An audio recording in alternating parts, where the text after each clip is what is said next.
नमस्कार. चरित्रकथांमधील ही 19वी चरित्रकथा. ती आहे सर आर्थर कॉनन डॉयल यांची. लेखकाचे नाव वाचून हा कोण लेखक, कधी नाव ऐकलं नाही असं बरेच जण म्हणण्याची शक्यता आहे. लेखकापेक्षा त्याने निर्माण केलेलं पात्र जास्त प्रसिद्ध किंवा अजरामर झालं असं ज्याच्या बाबतीत झालंय तो लेखक म्हणजे सर आर्थर कॉनन डॉयल. पूर्वी स्पर्धा परीक्षांना सामान्य ज्ञान जीकेमध्ये हमखास विचारला जाणारा प्रश्न, शेरलॉक होम्सच्या कथा लिहिणाऱ्या लेखकाचे नाव काय? तर तेच आहेत सर आर्थर कॉनन डॉयल. तर्कशुद्ध विचार करणारा व ते कसं हे सांगणारा शेरलॉक होम्स निर्माण करणारा माणूस विचारी असेल व त्याच्या आयुष्यात काही गुंता नसेल असं आपल्याला वाटणं साहजिक आहे.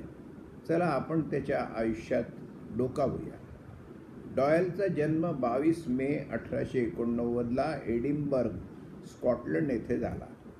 चार्ल्स अल्टामॉन्ट डॉयल आणि मेरी या आयरिश कॅथॉलिक दाम्पत्याचा तो मुलगा. 1864मध्ये चार्ल्सच्या अतिरिक्त मद्यपानामुळे कुटुंब विखुरलं गेलं. आर्थरला मेरी बर्टन नावाच्या मित्राच्या आत्तेकडे ठेवण्यात आलं. त्यावेळी तो न्यूइंग्टन अकॅडमी येथे शिकत होता. 1867मध्ये कुटुंब पुन्हा एकत्र राहू लागलं. परंतु चार्ल्सला मानसिक आजाराने पछाडले व शेवटी तो 1893मध्ये मरण पावला. परंतु आर्थरच्या धनिक काकांच्या मदतीने त्याला शिकण्यासाठी लँकेशायर येथील स्टोनीहर्स्ट हायस्कूलमध्ये दाखल करण्यात आले व नंतर तिथेच 1875पर्यंत तो महाविद्यालयातही शिकला. तेथली शिक्षण पद्धती मध्ययुगीन असल्याने त्याला फक्त मूलतत्वे, अलंकारिक भाषा, युक्लिडियन भूमिती, बीजगणित आणि जुने साहित्य एवढेच विषय शिकवत. त्या शिक्षणाबद्दल बोलताना तो पुढे म्हणाला, कितीही वाईट शिक्षण पद्धती असली तरी त्यात तुमच्या मेंदूला खूप व्यायाम करायला खूप वाव असतो. तो असेही म्हणाला की शिक्षणात सहानुभूती आणि जिव्हाळा मिळायला हवा, परंतु बहुधा कडक शिक्षा आणि सर्वांसमोर अपमान हेच मिळत असत.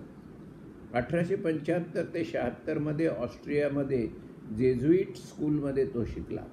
तिथे त्याने जर्मन भाषा शिकावी आणि एकूण विशाल दृष्टिकोन मिळवावा यासाठी ठेवण्यात आले होते. परंतु त्याने कॅथॉलिक श्रद्धेचाच त्याग केला व तो अज्ञेयवादी झाला, म्हणजे ॲग्नॉस्टिक. ऑस्ट्रियाच्या शाळेतील शिक्षणाचा हा प्रभाव म्हटला गेला. 1876 ते 1881मध्ये त्याने मेडिकलचा अभ्यास केला. तिथेच त्याने बॉटनीचाही अभ्यास केला. हे शिक्षण चालू असतानाच त्याने लघुकथा लिहायला प्रारंभ केला. त्याची पहिली रहस्यकथा फारशी यशस्वी झाली नाही. त्याने त्याचवेळी ब्रिटिश मेडिकल जर्नलमध्ये एका प्रकारच्या विषाबद्दल लेख लिहिला. तो मात्र चांगला व विषप्रयोगाच्या मामल्यांमध्ये उपयुक्त ठरला. 1885मध्ये तो MD म्हणजे डॉक्टर ऑफ मेडिसिन झाला. 1882 त्याने डॉक्टर म्हणून व्यवसाय सुरू केला, पण त्याची प्रॅक्टिस नीट चालेना. तेव्हा फावल्या वेळात तो पुन्हा लघुकथा लिहू लागला.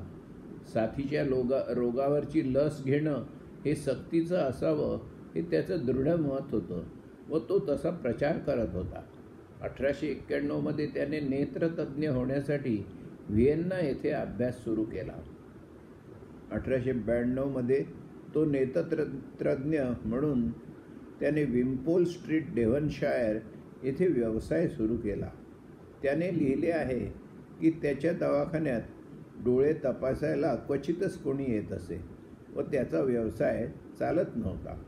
27व्या वर्षी त्याने आपली पहिली शेरलॉक होम्स आणि डॉक्टर वॉटसन असलेली कथा ए स्टडी इन कार्लेट ही प्रकाशनासाठी दिली.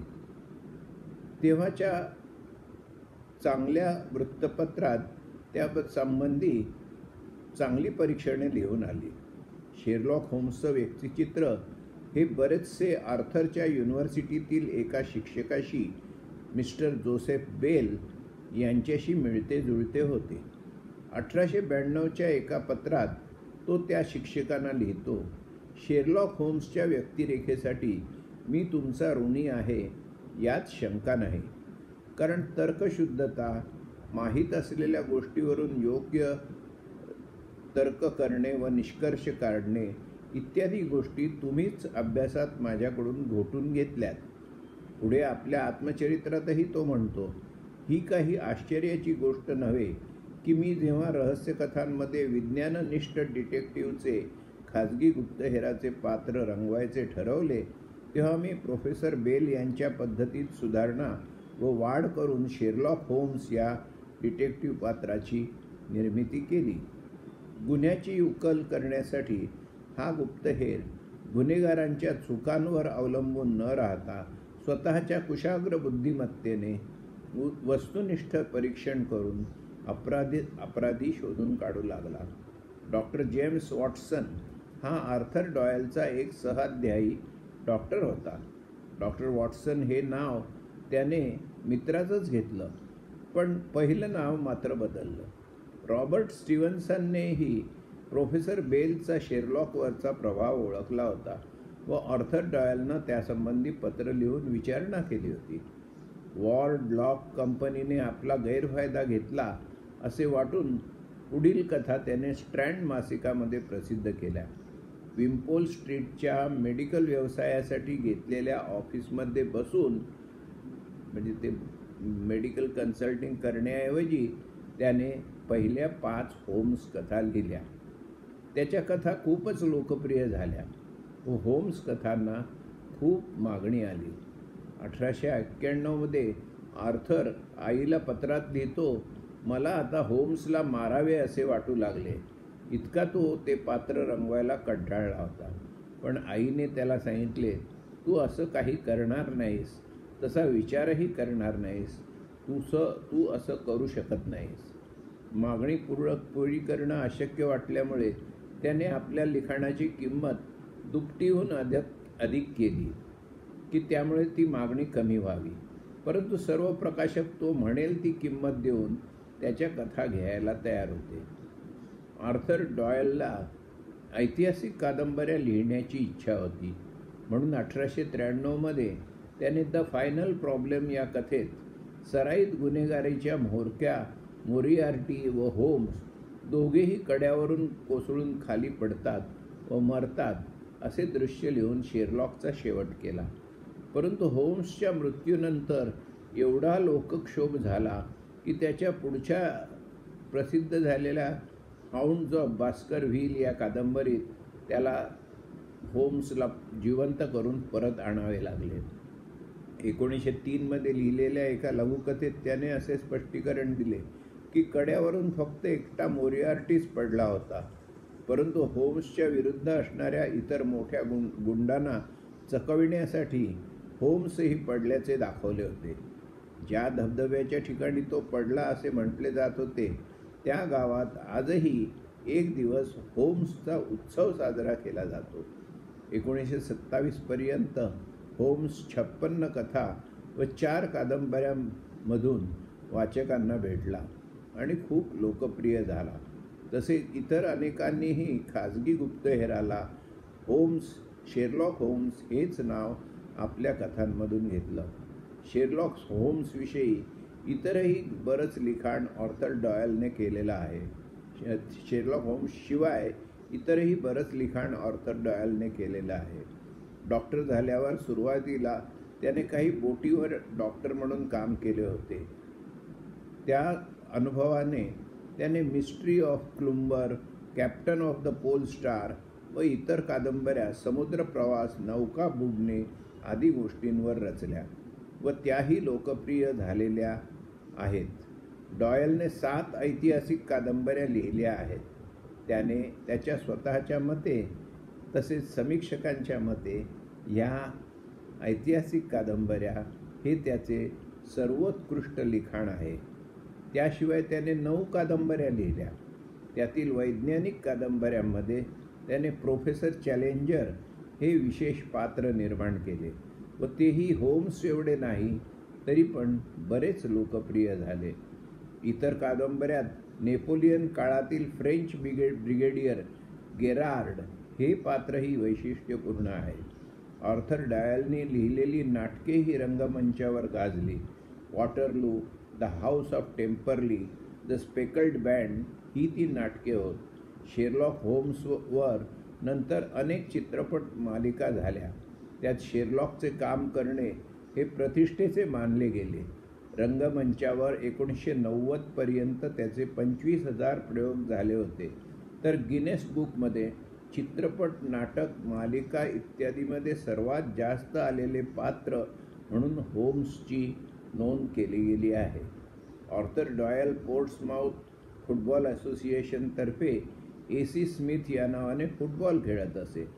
तसेच त्या काळचा इंग्लंडमधील सर्वोच्च लोकप्रिय खेळ म्हणजे क्रिकेट हाही खेळत असे. 1899 ते 1907 मध्ये तो मेलबोर्न क्रिकेट क्लब म्हणजे MCC तर्फे 10 फर्स्ट क्लास क्रिकेट मॅचेस खेळला.